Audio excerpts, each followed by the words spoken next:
মানে ফেব্রুয়ারি বেতনটা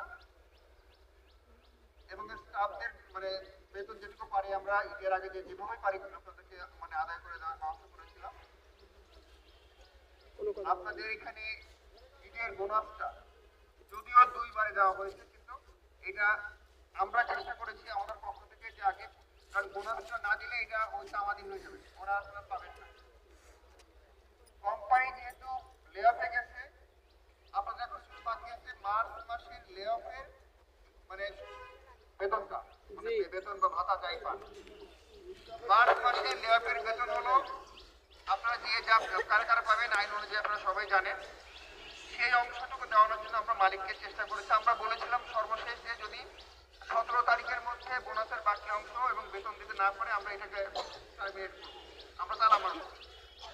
আমরা ওদের সাথে ওই যে জয়নাল সহ শুরু করে অনেকেই আমরা প্রায় আপনারা 70-80 জনের মতো আমার গত বৃহস্পতিবার ছিলেন, কথা বলেছিলাম আমি যে আমরা তারাটা মানি নাই। এই জন্য যদি আমরা বিক্রি করে আপনাদের টাকা পরিশোধ করতে যাই সেক্ষেত্রে অনেক সময় বেশি লাগবে।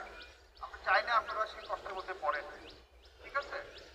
আমরা এখনো সর্বশেষ যেটা চেষ্টা সেটা মালিক যেহেতু সময় নিয়েছেন আরো 15 দিন লে অফ দেওয়া মানে আপনার বেতন আছে, কম পাচ্ছেন কিন্তু আপনি তো চাকরিতে আছেন, বেতনও আছে।